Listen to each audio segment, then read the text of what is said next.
Is crime going to get any worse? Yes, it is. Just look at America. Alabaster Codified reports on their latest mess. Fatanoid with Chuck Fatanoid. Top talk topics stateside right now. Priests with guns. The priests who say they must pack a peace to keep the peace. Last week I had, well, maybe 200, 300 in the congregation. I got up in front of them and I said, anybody here who's got a gun can leave now.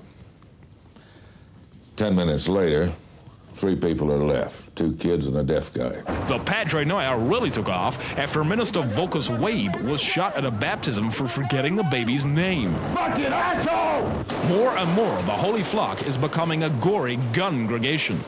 Practicing 4 times a week, Father Kupex a fully fledged revolverand. Tell us about the style you had there. But I use the one-handed grip. It actually gives you a smaller profile if there's answering fire, like from the congregation or something. And in Kupex Church, a would-be shootist doesn't have a prayer. This is a defensive measure which is bulletproof, and the hole has been cut so I can return fire. That was the pimp that took the crucifix out of my church and put it on his car. That's the holy gun spell, according to Saint Marksman. Got him that time. And there's even ad campaigns to recruit more pistol apostles. No room at the inn? There is now. Judas, you plan to betray me. Despite the increasing violence against priests, many say they are simply too revved up to handle guns, as at this wedding where Minister Pat Rizzo shot a guest in the leg. The issue peaked on TV yesterday on a rat-a-tat-tat show, Showdown, featuring Kupek and the 2 protagonists. You were shot by a minister with a gun. That's right. Okay, you were shot by this minister with a gun. Oh. This is Pat Rizzo, the man who shot at the wedding. Okay, now you haven't seen, I know you haven't seen him for 6 weeks, not since he shot you. Just react. What the hell were you doing? Look, you moved funny, I had to shoot. What do you mean I moved funny? I was standing in a church You at a look like wedding. a criminal. What do you mean I look like those a hairy criminal? arms, you could be a man in a dress. Right, you, I'm gonna get you. Don't You be behind bars.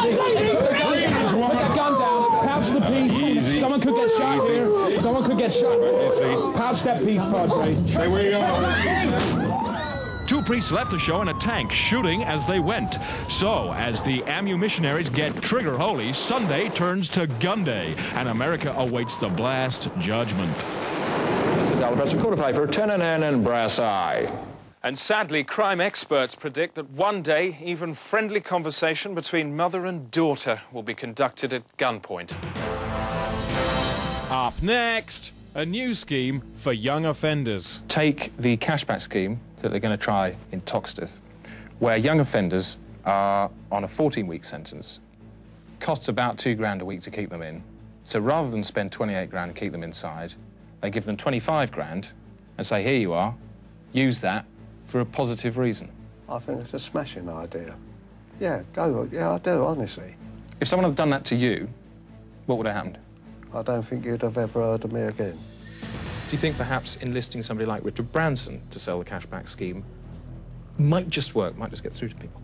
I wouldn't say no to that. I suppose if there was an element of stick Richard Branson up in a balloon watching this situation and saying, there's your £26,000, but I'm watching you from a balloon, and I can see a very long way. I go along with that.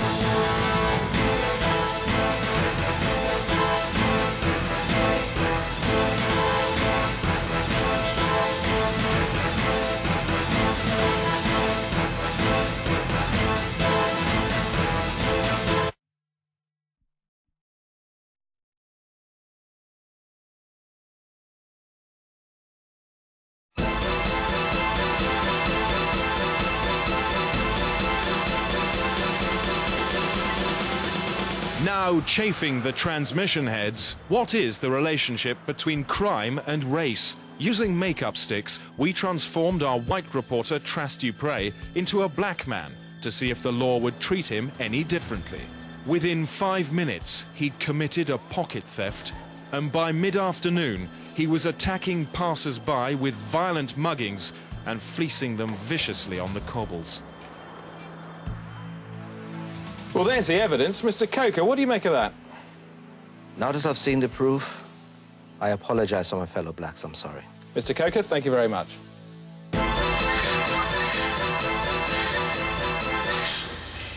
So what's the solution to rising crime, particularly younger and younger?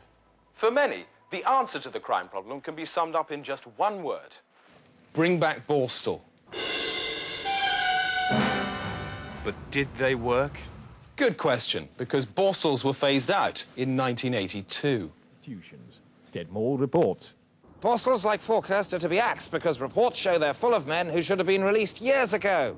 Jock Bosonnet was sent here as a juvenile offender in 1949. He never left because he kept failing release tests. Like hundreds of others, he remained in Chokey, even though the offences were small and twatty. When I was 7, I got dressed up as a little city gent and walked into the Bank of England shouting, "Fuck the pound." While the situation is clearly grave enough to merit a black and white freeze frame, the solution may already be at hand, with the opening of the new harsh pounds for young offenders. Libby Schuss reports. Leopold Quay opened 6 months ago, right here, and already is being favoured by both main political parties and the third party, who are with Ashdown. I'm going inside now, like a bad boy. The new inmates are welcomed on arrival. You shakes up that hell! And are sent straight to the shaving room.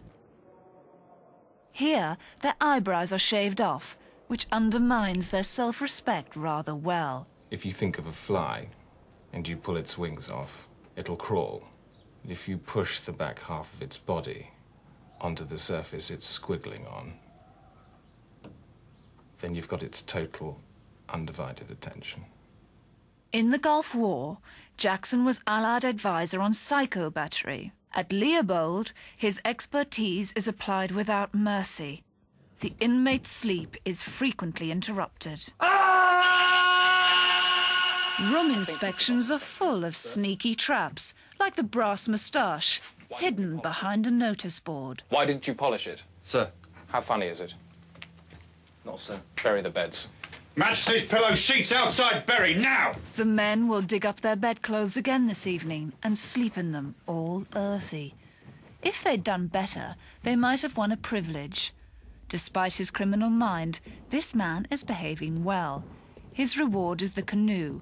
This time he can sit in the canoe for up to an hour. Meanwhile, the troublemaker is made to sprint blindfold to Jackson's office, where he receives a speaking down. That is my big shiny shoe, and you are the biggest piece of shit on it. Sir. Lick yourself off my shoe. Lick yourself off my shoe. Shoe! Don't actually do it! Where's your self-recocking spect? Get out! Sir. Now! Sir. Look at me! Get out!